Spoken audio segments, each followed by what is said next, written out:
Welcome back to another episode of Behind the Scenes, part of On the Clock and part of Just Baseball as well. I am joined by Jared this time and our good friend from the University of Maryland, Eddie Hacopian. How are we doing, man? Awesome, man. Just living life. Super stoked to get you on. Let's just dive right into it. Tell us a little bit about your baseball journey and how cool it's been able to be being from Maryland, spending your entire career at Maryland, even through this transfer portal era. You were first team All Big Ten in 2024. And so just kind of walk us through your high school experience, jumping into college, being able to stick around at home, and what that's meant to you over the last 3 years. Yeah, it's been quite the journey. Honestly, it's been a long one. Out of high school, I wasn't a real big time recruit. Like a little different than my brother. My brother was always kind of a big recruit and a big star. But for me, it was a little different. I actually had to go to junior college for 2 years out in California. Ended up hurting my hand, broke my hamate bone my freshman year. Then my sophomore year out in junior college, I wasn't playing like at first. I was on the bench most games. I started the first game and I think I went like 1 for 2 with like a throwing error at second. So then I rode the bench for like 7, 8 games, and I just remember talking to my dad about some like D2s or D3s, and I told him, I was like, just hold on, let me get this going real quick, and then I ended up getting a spot start against the lefty, went 3 for 4, then got another start the next day, went 3 for 6, and then had like a 26 game hit streak, and that was it. I never didn't play a game in college again, and ended up at the University of Maryland, where Swope offered me, and my dad played, and it was just the best fit I could have ever imagined. Yeah, and you brought up your brother. He was committed to Wake Forest originally. So talk us through what it meant to you being able to play with him at the University of Maryland, like you just mentioned, being able to actually end up there because you guys would have overlapped in high school as well, but that would have been the COVID year. So not being able to play with him in your only shot in high school, and then all of a sudden 4 or 5 years down the road, you're playing with him at the University of Maryland. So what was that family connection like for you and being able to play with your little brother there?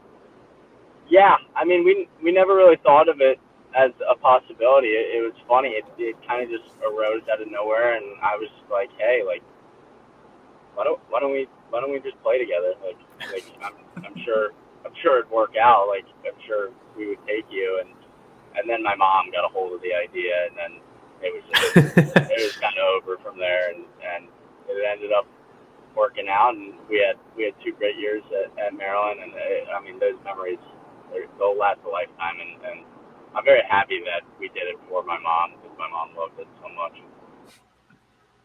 That's amazing, man. So now that you have wrapped up your career, you are currently in the MLB Draft League. So talk us through what that experience has been like for you so far. Just wrapping up at Maryland, and now you're in this draft league. We got the draft right around the corner. So talk us through a little bit what your experience so far has been through this first couple weeks of the summer season. Yeah, it's been awesome. Like it's all like everything that is it's advertised. The guys are great. I mean, the competition is really good. Every guy that it seems like is throwing out there is like there's a guy throwing 94, 97 every night. It's definitely very competitive, and the league itself is, I think, it's very structured well, and it's been a lot of fun. Yeah, love that. Um, Kind of piggybacking onto that, talk through some of your favorite baseball memories. I've talked about this before. Like we love summer baseball around here. Summer ball leagues tend to be where guys really flourish and it brings out some of their best memories within baseball. So over these last 4 years, 5 years for you, what has been some of your favorite memories throughout college baseball? Yeah, I mean, I can name so many, but to narrow it down, my 2022 summer, going into my first year at Maryland in the Cal Ripken League in Alexandria was one of my favorite summers that I've ever played baseball. Like just the guys on the team. Like if you look at that roster and you look at the guys, you'd be like, oh my gosh, this this team in the Cal Ripken League, like this is a crazy good team, and there's a lot of big names on that team, and we ended up winning the championship in that league, and those memories and the friends that made in in that time and on that team, or they last a lifetime. And I'd say my favorite college memory in college ball is going to that Big Ten tournament in 2023 and winning it all. That was an incredible moment. It was a great run. That was a hell of a team, and I wouldn't trade that for anything. Yeah, absolutely. As far as your personal baseball mindset is concerned, what was it like for you? How did you overcome kind of the mindset originally, like you talked about? You're at a junior college and you kind of start thinking to yourself, I'm not playing a whole lot. We're probably going to go do D2, D3, figure some things out. Kind of what was that mindset shift as soon as you were able to get in a game and then perform almost immediately? And like you said, you didn't give up that starting spot as soon as you got into it. So for you personally as a baseball player, what was that shift for you when you finally started to see things turn and then everything kind of exploded for you from then on? Yeah, I mean, I honestly always thought I thought I was a late bloomer, and I thought I always had a coming up. I did some stuff a little different, a little more, let's say, didn't look like a guy. I always kind of got the job done, but it looked a little, it looked weak, and it looked a little out of like a little jumbled up at the point, and I ended up cleaning the stuff up, and I always believed that I had a lot of talent, and I mean, one thing about me is I just refuse to quit. Like for some reason, like everywhere I've went and everywhere that I've been, like I refuse to quit. Like I have it written on my mirror every morning. I wake up and I said can't bet against a guy that just won't quit. And kind of that's my motto and my mantra going into this draft and going into pro ball. Yeah, 100%.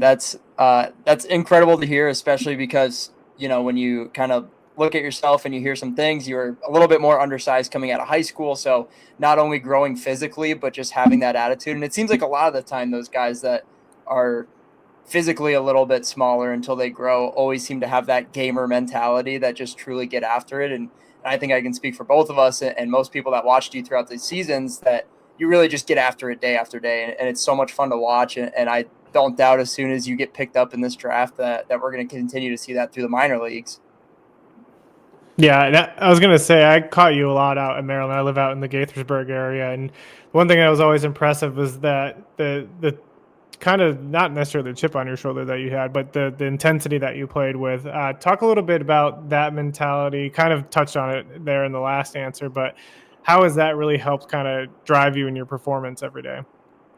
Yeah, I, for some reason I've just always kind of had that. I've kind of had that competitive edge and kind of just like a flip that switches on the field. Like honestly, if if I'm asking other kids in the Big Ten or people are talking about me, a lot of people are probably like, "Man, I don't really like that kid," or like that. But I'm actually like a very very good guy off the field, and I've talked to a lot of guys in the Big Ten, and we talk about it a lot. It's just kind of a mindset. Like Kobe Bryant always said, he'd have an alter ego on the floor like Kobe, and that's kind of the way I try and think of it. And I play hairs on fire, and I play like it's the last game I'm ever gonna play ever on that field. I love that, but I feel like as a coach, that's what you want, right? Out of your guys, like every single time, you want 110% on the field, like giving it everything you got. And like, I think that's one thing I've loved how the college game has grown somewhat is like more players are playing with emotion, right? They're showing them the passion and how much they care about the game, and I think that's been a huge thing for college baseball, just in general.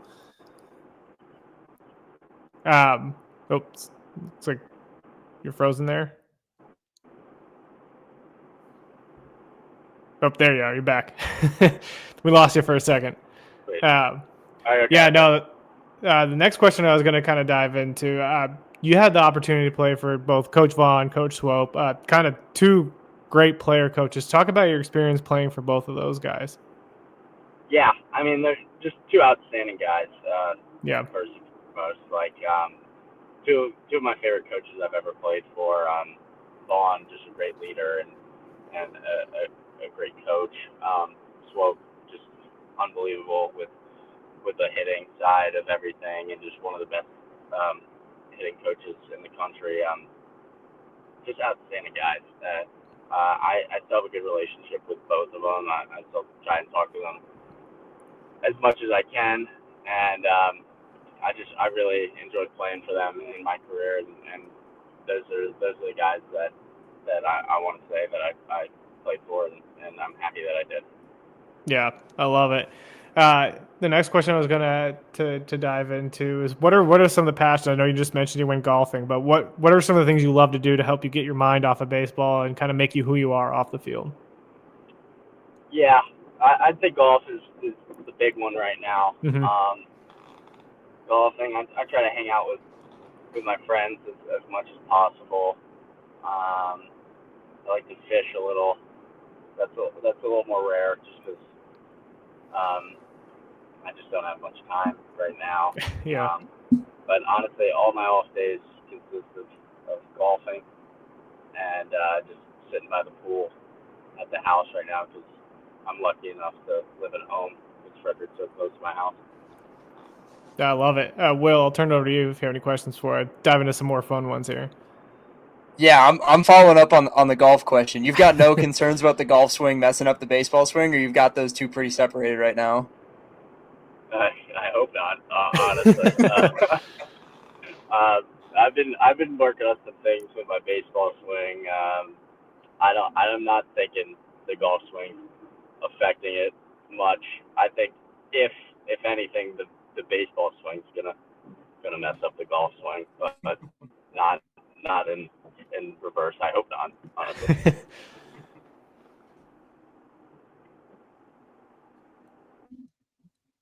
Oh. I'll turn it back to you, Jared. No, I was gonna just wrap up. We kind of wrap up with some more fun questions here. So, for you in Maryland, what has been the go-to food spot or go-to post-game meal for you? Oh, we don't have them around Maryland, but if we're ever anywhere, I always look up if they got Raising Cane's. That's the go-to every single time. Did they have a bunch of them on the road trips? I got to imagine, right? Yeah.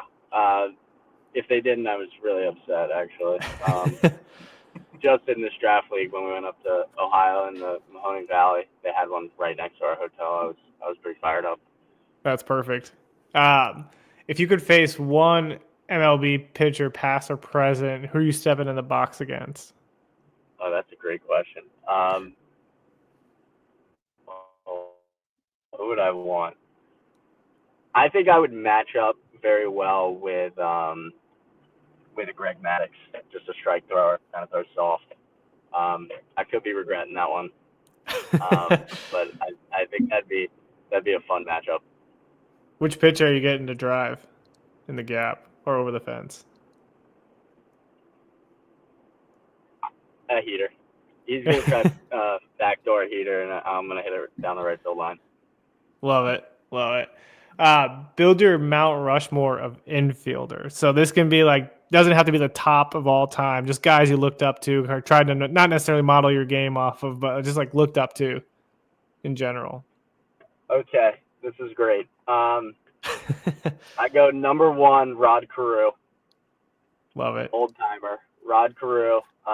Really like Tommy Edmonds' game right now. I really like Nico Horner and Kike Hernandez. I try to go with the utility guys, and Rod Carew, I kind of got the flat bat from him. Well, my dad got the flat bat from him, and then I took that from my dad, the way kind of my stances. I love that mix because we usually get guys just going like the elite top guys. So that's a solid mix right there. No, I like the versatility. I really like Tommy Edman right now. That's kind of that the dude's guy fun. I'm looking up to right now, and just kind of, yeah, he's a great ball player, and he does everything the right way. Love it. Last one I got for you is, who had the best walk-up song at Maryland last season, and was it yours? That's a great question. I'm always gonna say mine are the best because I go a little different. Actually, no, I'm gonna go Jacob Orr. I think Jacob Orr has the best walk-up song. He stuck with it all year, and I thought it was different. I didn't think it was very what's the word I'm looking for? Like popular, I guess. Yeah. It wasn't what like someone would usually do, and it was Neon Eyes by Morgan Wallen, kind of an under the radar Morgan Wallen song, but I thought it was so cool that he did it. I love it. Will, you got any other questions before we wrap up? Yeah, I've got one more walk-up question for you. Are you a crowd pleaser type of walk-up guy, or are you a get fired up internally walk-up guy? Kind of both. For a little bit, some of the girls on the women's lacrosse team were asking me to do. Well, I did a Megan Maroney one, and then I changed it. I changed it from the Megan Maroney one, and then they got on me, and they were like, "Why'd you change it? You couldn't change it." So then they kind of convinced me to change it back, and that was pretty funny. I love it. So you're not changing songs based on performance. You're just changing it based on what people want from you. Yeah, I kind of just go with it, and it's kind of fun for me. So I'll change it a lot, and all the guys make jokes, be like, "Oh my gosh, this is Eddie's 12th walk-up song of the year." But I like keeping it fresh and keeping it fun. Awesome. Will, you got anything else? That is all we have on our end. Eddie, thanks for jumping on with us. Jared, as always, make sure you are subscribed to the channel, making sure you get all of these weekly. Again, thanks for hanging out with us for a little bit. We'll be looking forward to seeing your name called on draft day this year. Yeah, it was a pleasure, guys. Thank you so much.